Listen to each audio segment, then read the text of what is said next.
Welcome students. In this video we are making an attempt to learn computation of taxable income and tax liability with respect to individual assessees.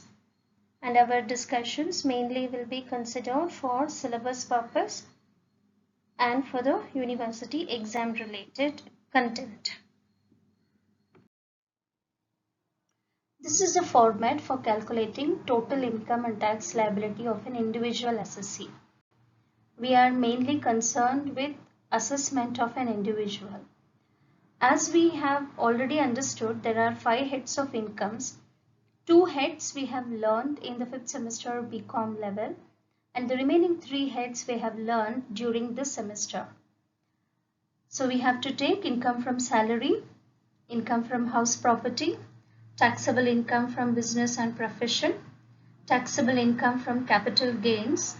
But while taking capital gains, we have to exclude long-term capital gains and short-term capital gains where STT is attracted.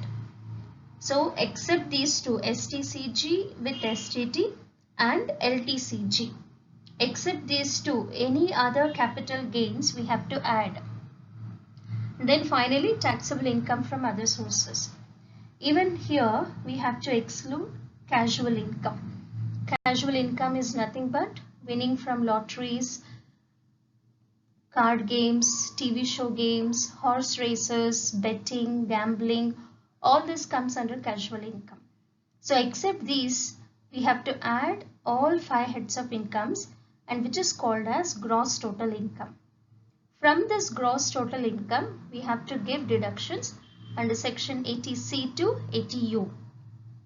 Then we will arrive at the total taxable income. But this will be excluding the 3 which we have excluded in previously. Now we have to add it back. Casual income, long-term capital gain, short-term capital gain with STT, and any other deemed incomes if it is there, all that we have to add it back to the income to arrive at the total taxable income, or which is also called as net income. But we have to remember these, why the 3 points or 3 items is excluded in gross total income. The reason is all these 3 items attracts a flat rate of tax. There is 2 types of taxes. One is flat rate and another one is slab rate. Flat rate means whatever the income you get under the flat rate system, it will be charged at a flat rate of 10%, 20% or 30%, whatever is fixed. Whereas under slab rate, which applies to individual income, individual assessees, like up to 2.5 lakhs there is no tax, 2.5 lakhs to 5 lakhs there is 5%, 5 to 10 lakhs 20%, 10 lakhs and above 30%. This is called as slab rate. That is the difference between the slab rate and the flat rate. So after applying this format, we will arrive at the total taxable income. And then let's look at the format for calculating tax liability. As I explained you earlier, these 3 items, casual income, LTCG, STCG with STT, will attract a flat rate. That's why casual income is at 30%, it is taxable. LTCG is taxable at 20% and STCG with STT is taxable at 15%. There is one more, deemed incomes. Like if there are any unexplained expenditures or cash credit or investments or money where you are not able to explain the source, such items is also taxable at a flat rate of 30%. And after all these, finally whatever is the left out income, and that income is taxable under slab rates. That's why it is given in the bracket. You can identify the difference between the slab rate and the flat rate. Now the total of all these 5 put together is your total tax. If your total income is is less than 3,550,000 per annum, then you are eligible to claim a rebate under Section 87A for rupees 2,500 or 100% of your total tax liability, whichever is less. After subtracting the rebate, if you are eligible, whatever the total tax we get, to that total tax we have to add surcharge if it is applicable.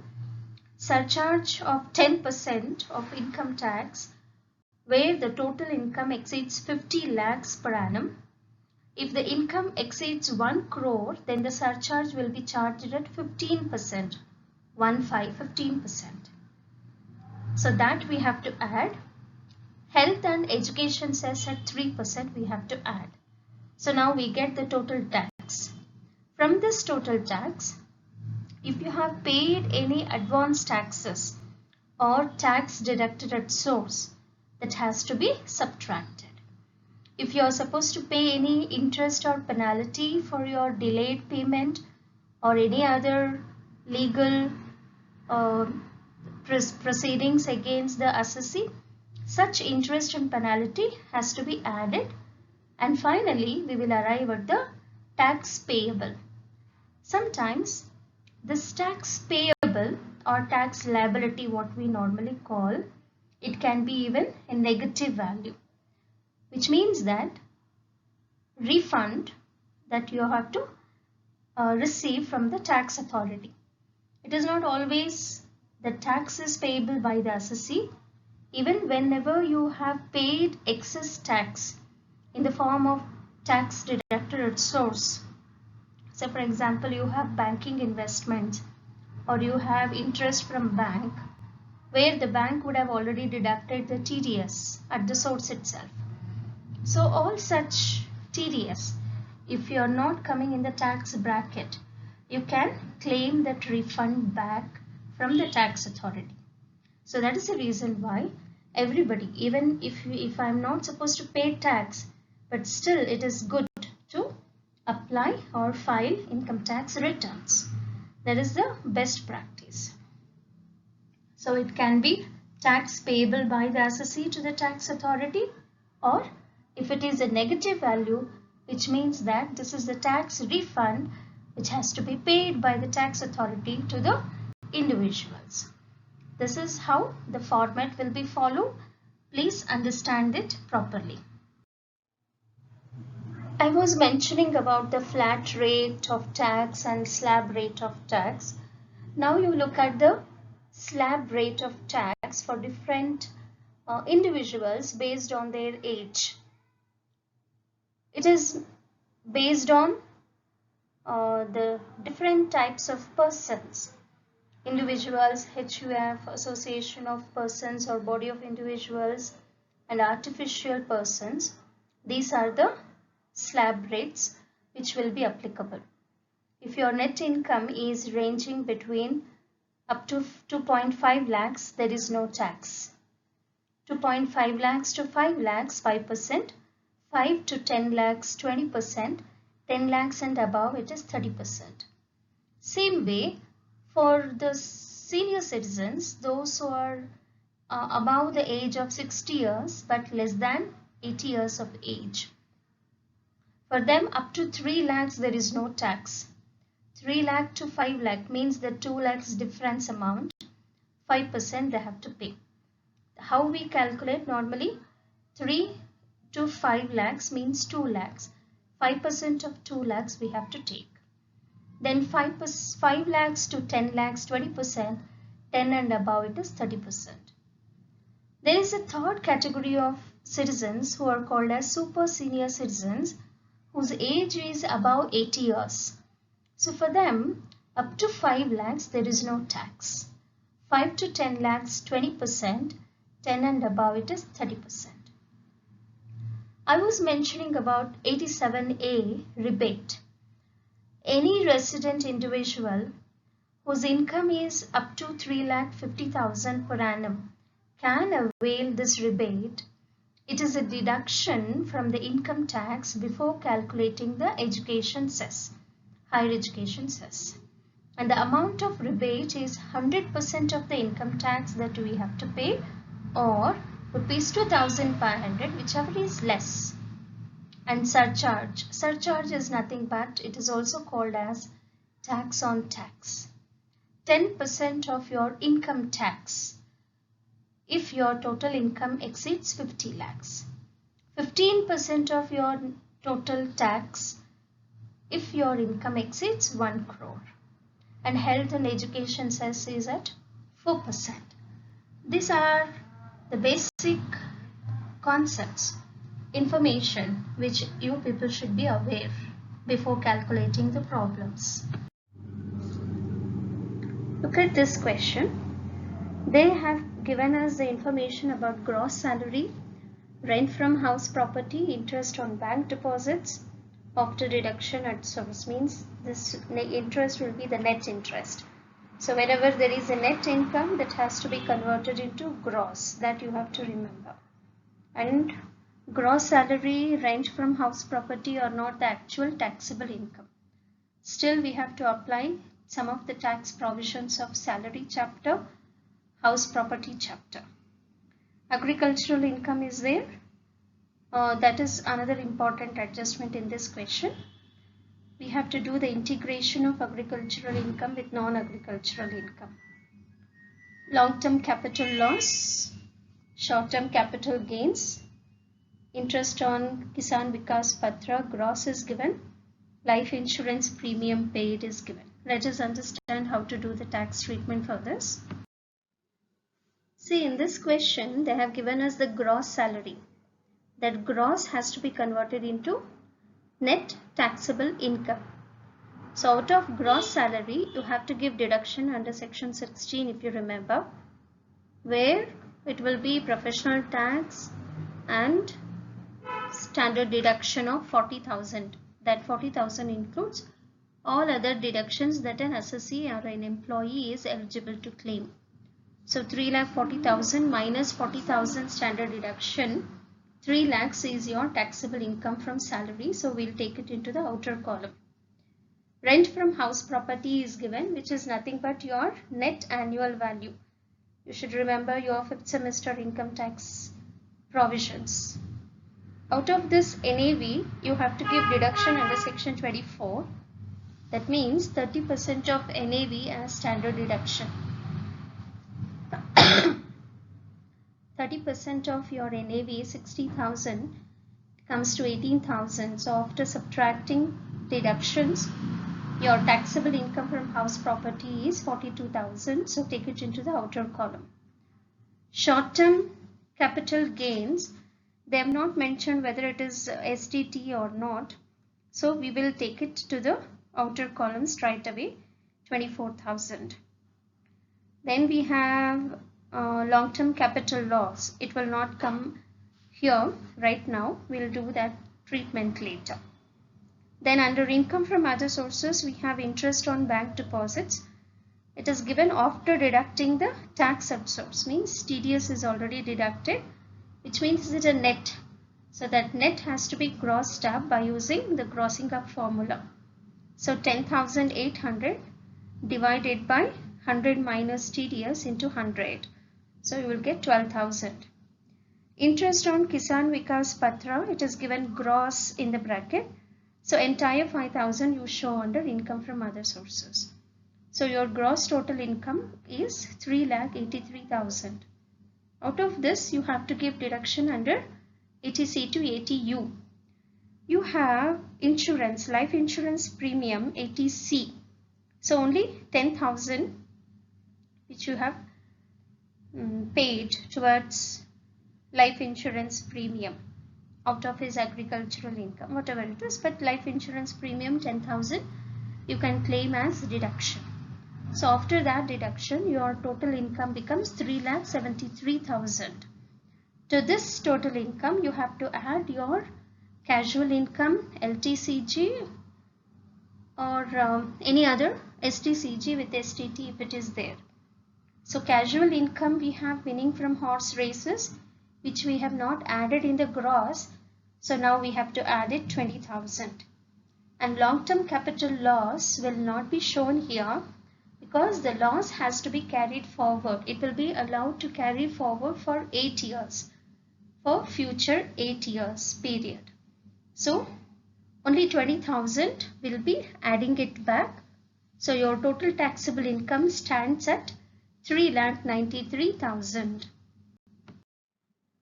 Let us calculate the tax liability of the assessee. Tax on casual income will attract a flat rate of 30%.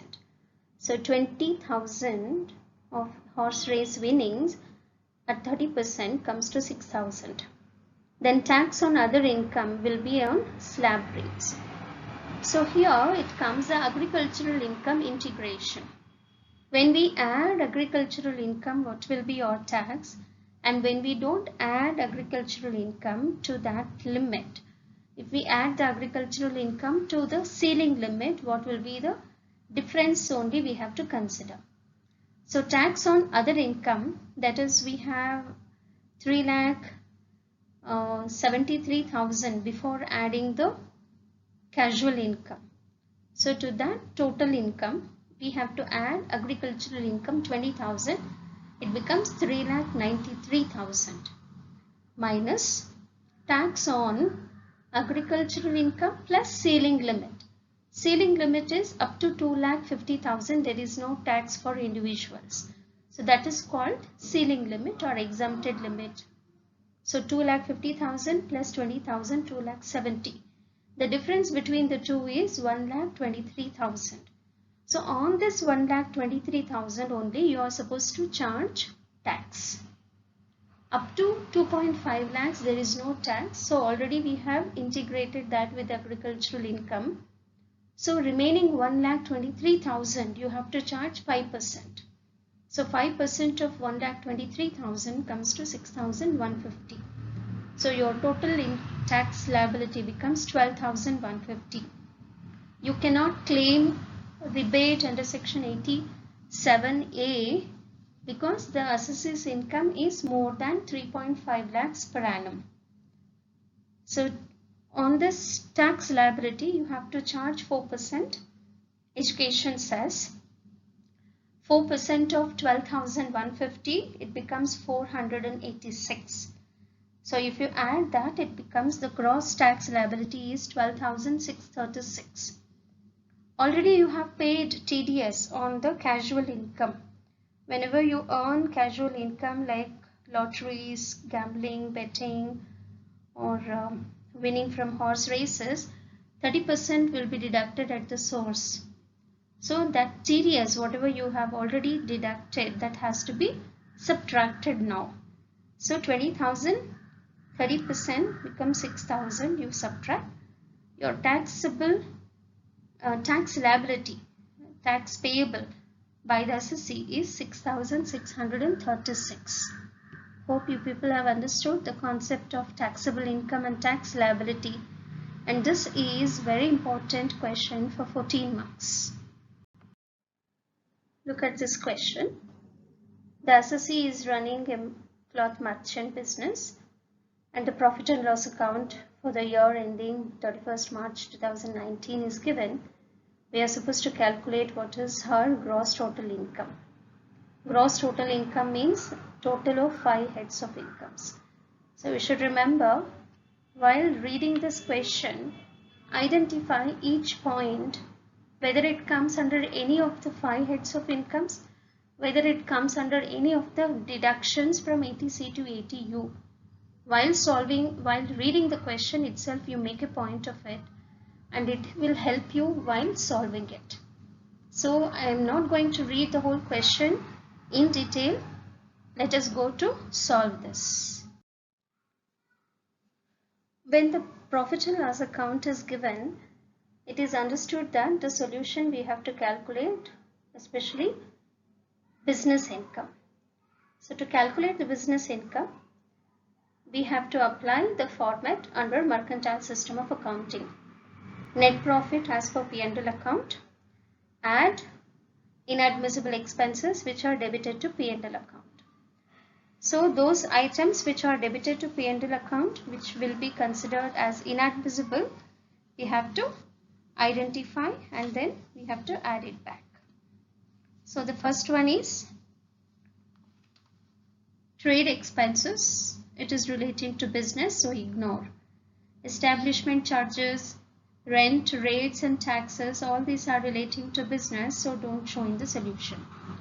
Household expenses. Household is relating to your personal. Not allowed. It is inadmissible. So 1,850 you add it back to the net profit. Discount allowed is business expenditure. Income tax is inadmissible. Advertisements is admissible. Postage and telegrams is admissible. Gifts and presents relating to business, so ignore this. So gifts and presents has to be considered as inadmissible. Fire insurance premium, when nothing is mentioned, we will assume that this is relating to the business, so it is business expenditure. Donation to National Defense Fund, it is your out of personal interest, so it is inadmissible. Repairs is admissible expenditure. Life insurance premium is inadmissible. So all inadmissible expenses we have to add it back to the net profit. Advanced income tax paid. Income tax itself is inadmissible. So advance payment of income tax again becomes inadmissible. Interest on capital. This is capital invested by the proprietor. So any amount withdrawn by the proprietor for him or herself will be considered as inadmissible. Then audit fees. Audit fees is relating to the business. It is admissible expenditure. Now, there are no other items to be added.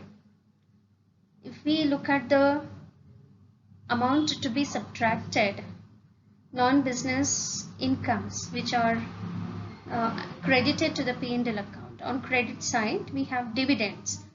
Dividend from a domestic company is not relating to your business, so that has to be subtracted, which you have already added in the P&L account. Now you have to subtract. Interest on non-government securities is not relating to your business. Rent received from paying guest. So this is relating to your business expenditures. So only we have dividend and interest on non-government securities as non-business expenditures or non-business incomes, which has been added. Now we are subtracting. So your total income from business becomes 1,15,008 rupees. Let us calculate the gross total income. Gross total income means total of all 5 heads of incomes. We don't have income from salary is nil. Income from house property is nil. Profit and gains from business and profession is 1,15,008 rupees. Capital gains we don't have. Income from other sources. Under income from other sources, we have dividend, which is from Indian company, so it is exempted, nil.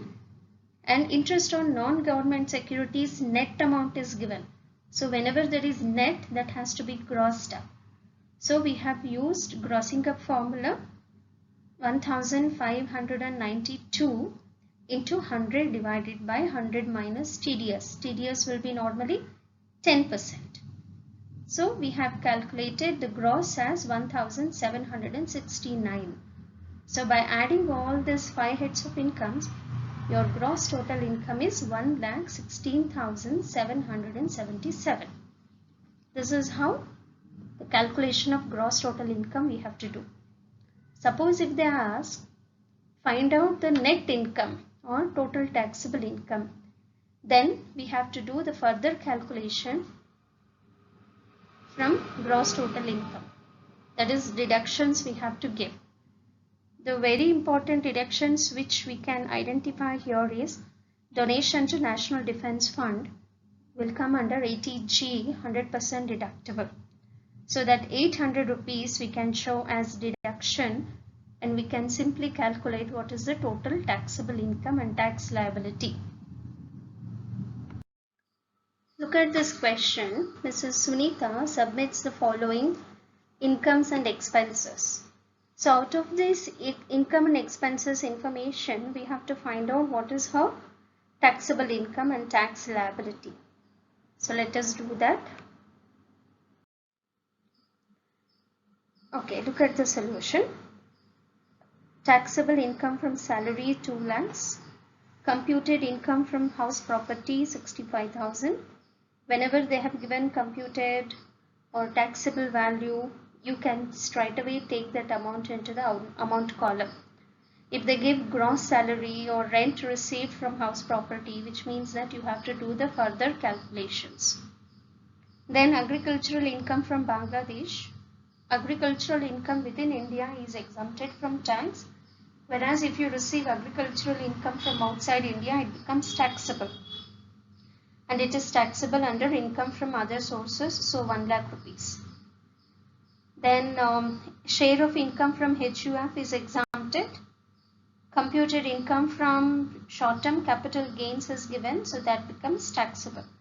So by adding all this, it becomes the total gross total income 4,40,000, out of which you have to claim for deductions. Under the expenses, it is given life insurance premium is paid 28,000 and the sum assured is 25 lakhs. So normally we take the premium 28,000. Then medical insurance premium under 80D deductions, you can claim 18,000 or 30,000, whichever is less. Loan repayment towards home loan installment under 80EE, you can claim 20,000. Contribution towards Swachh Bharat Kosh under 80G donations, 100% it is eligible for deductions. So 20,000. So after deducting the total deductions, your total income stands at 3,54,000. And look at the tax liability calculation. Out of this 3,54,000, up to rupees 2,50,000 there is no tax. So if you subtract 2,50,000 from 3,54,000, the difference amount is 1,04,000. On this 5% becomes tax liability. So that becomes 5,200. On this 5,200, you can't claim rebate of 2,500 because your total income is more than 3.5 lakhs. So you can straight away add education cess at 4%. 4% of 5,200. 208 rupees. So your total tax liability stands at 5,408. Hope you have understood these concepts.